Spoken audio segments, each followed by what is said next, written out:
Assalamualaikum warahmatullahi wabarakatuh. Perkenalkan, nama saya Muhammad Farhan Maulana dengan NIM 4 16 17 11 0052 dari Fakultas Teknik jurusan Teknik Industri. Di sini saya akan mempresentasikan materi tentang analisis lingkungan pemasaran untuk tugas besar 2 mata kuliah manajemen pemasaran. Jadi, saya bekerja di PT Hartek Indonesia. PT Hartek Indonesia ini adalah perusahaan distributor alat laboratorium dengan produk yang dijual sangat beragam. Dari mulai alat instrumen standar seperti timbangan, oven, dan lain-lain, dan juga yang khusus seperti LAF, BSC, terutama regen-regen untuk analisa endotoksin.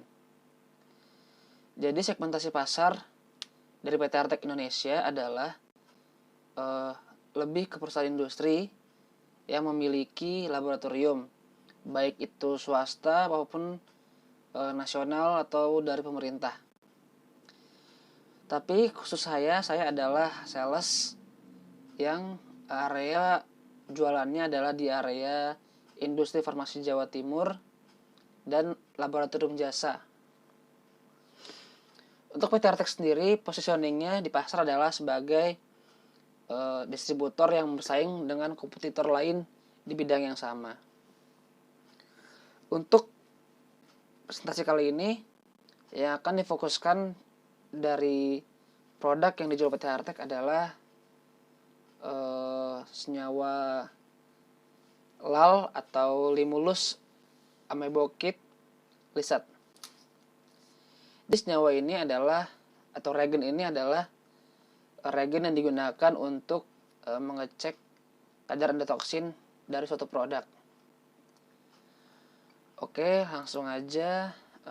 Jadi ini adalah brandnya, yaitu adalah Associate of Cavecoat Incorporated. Jadi ini adalah brand dari Amerika yang spesifik untuk pengecekan endotoksin di suatu produk. Untuk bauran pemasarannya dapat dilihat pada gambar. Ini adalah bauran pemasaran untuk PT Hartek Indonesia. Jadi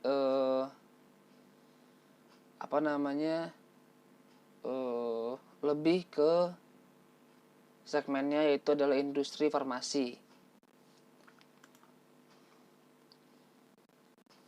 Untuk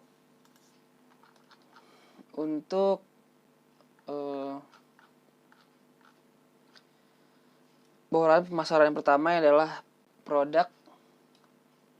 Untuk produknya yang dipasarkan adalah regen pengecekan endotoksin dengan brand Associate of Cavecoat berasal dari Amerika. Untuk harga yang ditawarkan itu karena cukup banyak item-itemnya, dari mulai aksesoris pendukung maupun seperti pipet, tips dan lain-lain yang berhubungan dengan Cavecoatnya. Jadi tidak akan ditampilkan karena cukup banyak. Untuk promosinya kita biasanya menggunakan cara langsung seperti ikut pameran di Lab Indonesia atau secara online seperti membuat Instagram account untuk PT Hartek Indonesia dan membuat iklan-iklan video untuk di-share ke sosial media seperti LinkedIn dan lain-lain. Untuk tempat kita masih menjualnya secara langsung dari industri to industri. Untuk pemanfaatan internetnya, seperti tadi sudah dijelaskan, ada beberapa, yaitu seperti kita punya Instagram PT Hartek Indonesia untuk memposting hal-hal apa aja yang kita jual di PT Hartek Indonesia. Dapat lihat ini adalah Instagramnya.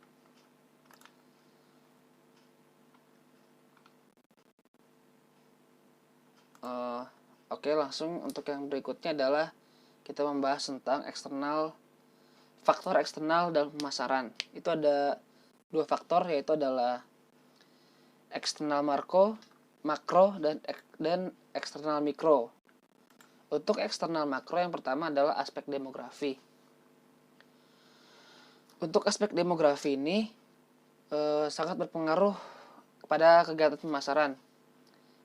Contohnya apabila pemegang keputusan dalam pembelian suatu alat laboratorium itu usianya tua, biasanya dia akan memilih produk-produk yang saat dia bekerja itu pernah dia gunakan atau yang familiar.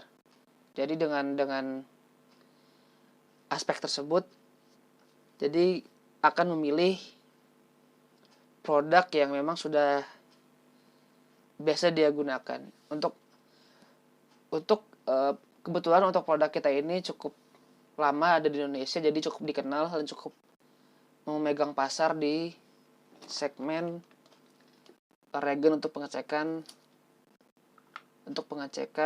endotoksin. Dari aspek ekonominya, kita ambil contoh seperti setiap tahun itu pasti ada namanya meeting untuk forecasting berapa banyak regen akan digunakan dalam setahun. Nah, karena meeting itu pasti berujung dengan budgeting untuk pembelian regen, maka pada akhir tahun kita bisa melakukan promosi untuk menarik pasar akan memakai produk-produk kita. Karena jika sudah ada forecastnya seberapa itunya, kita akan dapat menghitung berapa keuntungan, berapa margin dari produk yang kita jual. Untuk aspek teknologinya, kebetulan tidak hanya regen, untuk pengecekan endotoksin itu kita juga punya alatnya, instrumennya, yang akan lebih mempermudah pengecekan endotoksin. Jadi akan lebih diminati karena lebih mudah. Untuk dari sisi aspek hukum dan politik, dari sisi aspek ini, seperti yang kita tahu, hukum dan politik itu berpengaruh dalam pengambilan regulasi di suatu syarat-syarat produk. Contohnya misalkan produk A memiliki syarat dari pemerintah tidak boleh melebihi kadar endotoksinnya itu terlalu tinggi. Nah, atau misalkan harus menggunakan produk impor atau dan lain-lain. Itu sangat berpengaruh karena regulasi pemerintah itu akan menentukan produk apa yang kita jual dan bagaimana spesifikasinya. Berikutnya adalah eksternal mikro. Inilah faktor eksternal tapi secara mikronya. Ini ada 3 aspek, yaitu aspek penyedia, aspek pelanggan, dan aspek perantara. Untuk dari aspek penyedia, kita juga harus melihat dari beberapa brand kompetitor yang bersaing dengan produk kita. Kita harus bandingkan dari sisi harga, fitur, dan lain-lain agar kita dapat merancang bagaimana cara pemasarannya. Untuk dari sisi aspek pelanggan, kebetulan pelanggan kami ini adalah end user atau bukan perantara. Jadi kita tidak untuk produk ini lebih langsung ke penjualannya itu langsung ke customer langsung atau ke industrinya langsung. Jadi akan lebih mudah untuk memasarkannya.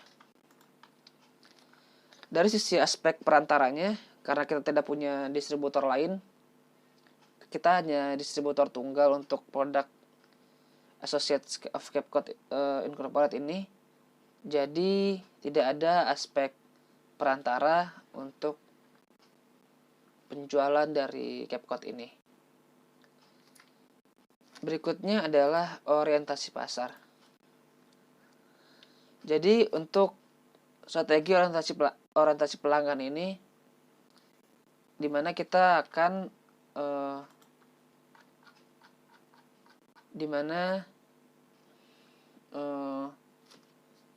kami itu mengedepankan customer support dari dari produk kami, karena seperti yang tadi kita bahas, ada instrumennya, itu perlu dikalibrasi, perlu ada consumable lain untuk instrumen tersebut. Jadi kita berorientasi pada pelanggan itu mencakup semua aktivitas yang berkontribusi pada pemahaman perusahaan terhadap kebutuhan dan preferensi para pelanggan. Jadi kemampuannya itu untuk agar untuk memuaskan kebutuhan dari pelanggan tersebut. Jadi ada beberapa indikator. Manajer puncak mendiskusikan kebutuhan dan preferensi pelanggan, berkomitmen pada penyediaan layanan, dan perusahaan itu memiliki database pelanggan yang rinci. Terus secara rutin mengkaji kemungkinan dampak perubahan lingkungan bisnis seperti peraturan pemerintah. Itulah orientasi pelanggannya. Dan sudah selesai presentasinya. Terima kasih. Wassalamualaikum warahmatullahi wabarakatuh.